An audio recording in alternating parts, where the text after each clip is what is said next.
The only way you can negotiate with these people is through strength, and the only strength is military strength. And that's what we've done. We're going to hit them very hard tonight. We're going to hit them very hard tomorrow night. We're going to hit them very hard the night after. And then next week it gets really bad for them, because next week comes the power plants. Next week comes the bridges. We're going to knock out all their power plants. We're going to knock out all their bridges unless they get to the table and negotiate.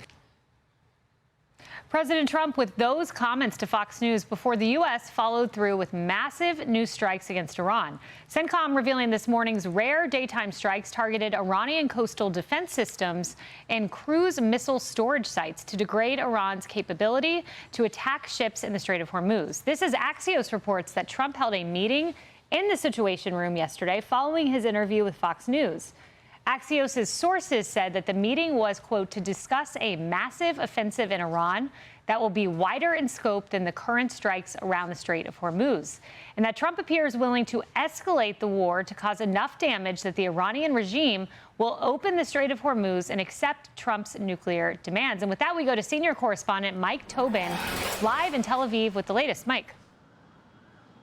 And Kaylee, this rare round of daytime airstrikes has concluded, and it follows a fourth round of overnight strikes in Iran. U.S. Central Command says the targets have been missile and drone sites, naval capabilities, coastal defense sites. Most of the targets are on the coast, and the U.S. narrative is that they're preventing Iran from menacing commercial shipping. This follows 7 commercial ships that have been struck while crossing the Strait of Hormuz. The commander of CENTCOM says nearly a dozen mariners are missing, killed, or wounded because of Iranian strikes. And he added, U.S. forces are holding Iran accountable for unwarranted aggression that continues to endanger innocent lives. President Trump is not ruling out ground forces.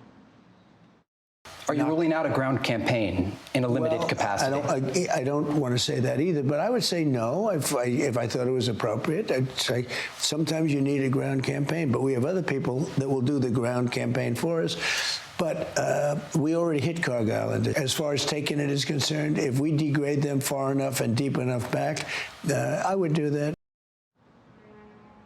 Iran has responded by firing at its neighbors. We've got remarkable video of an Iranian Shahed drone crashing down on a warehouse and some civilian structures inside of Kuwait.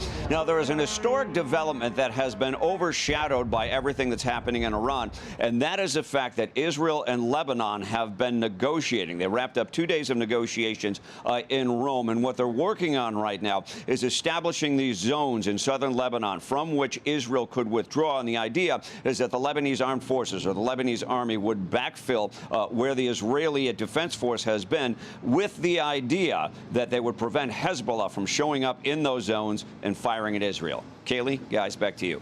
Mike, thank you. Hey, everyone. I'm Emily Campagno. Catch me and my co-hosts Harris Faulkner and Kaylee McEnany on Outnumbered every weekday at 12 p.m. Eastern, or set your DVR. Also, don't forget to subscribe to the Fox News YouTube page for daily highlights.